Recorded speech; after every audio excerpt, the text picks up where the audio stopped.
Hello friends, welcome to my channel. તો friends, Christmas આવી રહી છે, તો સૌથી પહેલાં બધાને મેરી ક્રિસમસ. તો ફ્રેન્ડ્સ, આજે આપણે બનાવવાના છીએ ક્રિસમસ સ્પેશિયલ પ્લમ કેક, જે ખાવામાં ખૂબ જ ટેસ્ટી હોય છે અને હેલ્ધી પણ હોય છે. હેલ્ધી શા માટે હોય છે? કારણ કે ડ્રાય ફ્રૂટથી લોડેડ હોય છે અને વ્હીટ ફ્લોરમાંથી બને છે. તો ફ્રેન્ડ્સ, વિડીયોને એન્ડ સુધી જરૂરથી જોજો. ખૂબ જ ટેસ્ટી કેક બને છે. તમે એક વખત જરૂરથી ટ્રાય કરજો. તો અહીંયા સૌથી પહેલાં તો મેં 2 ઓરેન્જ લઈ લીધા છે. તો ઓરેન્જને આપણે આ રીતે જ્યુસ કાઢી લઈશું. સૌથી પહેલાં તો આપણે અડધો કપ જ્યુસ જોઈએ છે, તો અડધો કપ જેટલું જ્યુસ થઈ ગયું છે. તો પહેલાં તો એને આ રીતે ગાળી લઈશું. તો અહીંયા અડધો કપ આપણું જ્યુસ તૈયાર છે, તમે જોઈ શકો છો. તો એને એક બાઉલની અંદર લઈ લઈશું. હવે મેં ડ્રાય ફ્રૂટ્સ લઈ લીધા છે. તો ડ્રાય ફ્રૂટ્સમાં મેં કાજુ, બદામ, ચેરી અને ટૂટી ફ્રૂટી લઈ લીધી છે, અને બંને કિસમિસ લઈ લીધી છે, ગોલ્ડન અને બ્લેક. તો આ બધી વસ્તુ એડ કરી દઈશું. તમારી પાસે જો ડ્રાય ફ્રૂટ અમુક ના હોય તો તમે સ્કીપ પણ કરી શકો છો, અને કોઈ પણ ડ્રાય ફ્રૂટ તમે આની અંદર એડ પણ કરી શકો છો. તો આને આપણે 3 કલાક માટે પલળવા દેવાનું છે. 3 કલાક પછી જ આપણે કેક બનાવી શકીશું.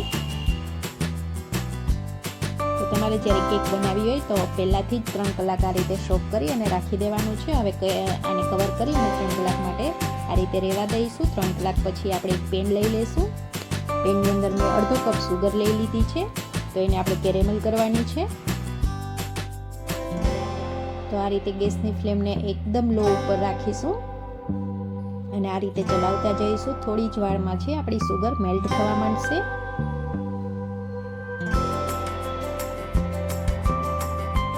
એક વખત મેલ્ટ થવા માંડશે એટલે ફટાફટ એકદમ ઓગળી જશે. આ રીતે ચલાવતા જવાનું છે.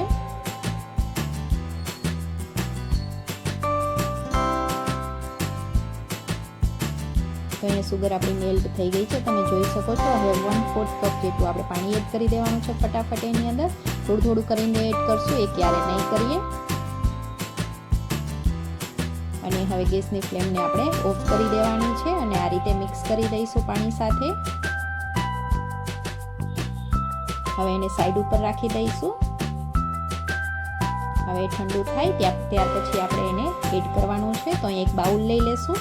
તો બાઉલની અંદર મેં 1 કપ વ્હીટ ફ્લોર લઈ લીધો છે, ઘઉંનો લોટ જે આપણે રોટલી બનાવવા માટે યુઝ કરીએ એ જ લીધેલો છે. તો એને આ રીતે ચાળી લઈશું. અને હવે આપણે એડ કરી દઈશું મિલ્ક પાવડર. મેં 2 ટેબલસ્પૂન જેટલો લીધેલો છે, અને 1 ટીસ્પૂન બેકિંગ પાવડર લીધેલો છે, અને અડધો ટીસ્પૂન મેં બેકિંગ સોડા લીધેલો છે. તો એને પણ સાથે એડ કરી અને આ રીતે ચાળી લઈશું. અને હવે મેં અહીંયા થોડોક ગરમ મસાલા લીધેલા છે, જેને આ રીતે મેં ક્રશ કરી લીધા છે. તો એમાં મેં 1 તજ, 2 લવિંગ અને 2 ઇલાયચી લીધેલા છે. તો એનાથી ખૂબ સારો એવો ટેસ્ટ આવે છે કેકની અંદર. તો બધા ડ્રાય ઇન્ગ્રેડિયન્ટને આપણે આ રીતે મિક્સ કરી દઈશું.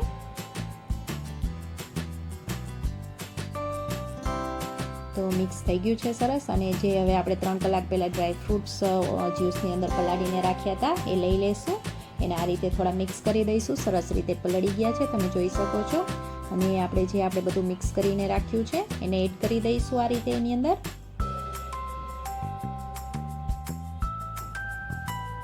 અને સાથે જ આપણે અહીંયા 1/4 કપ જેટલું ઓઇલ લઈ લીધું છે. તો એને એડ કરી દઈશું. તો અહીં નોન ફ્લેવર ઓઇલ લેવાનું છે, તો ફ્લેવરવાળું નહીં ચાલે. તો મેં સનફ્લાવર લીધું છે, તમે રાઈસ બ્રાન્ડ પણ લઈ શકો છો. કર્ડ એડ કરી દીધું છે 2 ટેબલસ્પૂન જેટલું. અને વેનીલા એસેન્સ એડ કરી દઈશું. અને જે આપણે સુગરને કેરેમલ કરીને રાખી હતી એને પણ એડ કરી દઈશું આ રીતે. અને બધી જ વસ્તુઓને આ રીતે મિક્સ કરી દેવાની છે ફટાફટ. અને જો એ મિક્સ કરતી વખતે બેટર થોડું ગાળું લાગે તો તમે મિલ્ક એડ કરી શકો છો અને કન્સિસ્ટન્સી સેટ કરી શકો છો. અહીંયા મારે જરૂર નથી પડી તો હું કાંઈ એડ નથી કરતી. તો આ રીતે ફટાફટ મિક્સ કરી અને આપણે બેટરને કેક મોલ્ડની અંદર એડ કરી દઈશું. તો આ રીતનું મેં કેક ટીન લઈ લીધું છે અને ગ્રીસ કરીને પહેલેથી જ રાખેલું હતું, નીચે બટર પેપર રાખીને. તો બધું બેટર એની અંદર ફટાફટ એડ કરી દઈશું. અને આ રીતે થોડું કેપ કરી લેવાનું છે અને ઉપરથી થોડું હવે આપણે એને ગાર્નિશ કરી લઈશું ડ્રાય ફ્રૂટથી. તો આ રીતે ઉપરથી એડ કરી અને ગાર્નિશ કરી લેવાનું છે.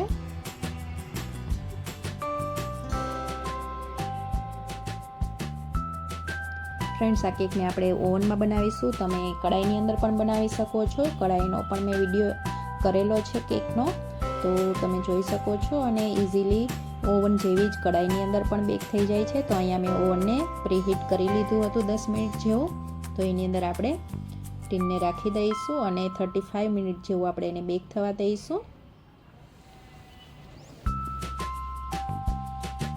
તો 35 મિનિટ પછી તમે જોઈ શકો છો કેક આપણી સરસ મજાની ફૂલી ગઈ છે, સરસ મજાની બેક પણ થઈ ગઈ છે.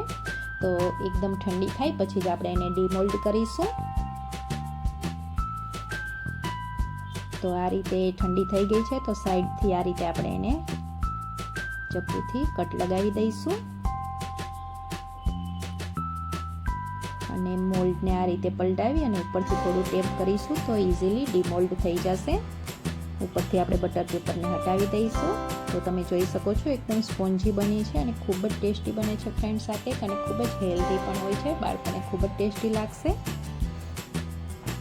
તો હું તમને અહીં કટ કરીને બતાવું છું, જોઈ શકો છો.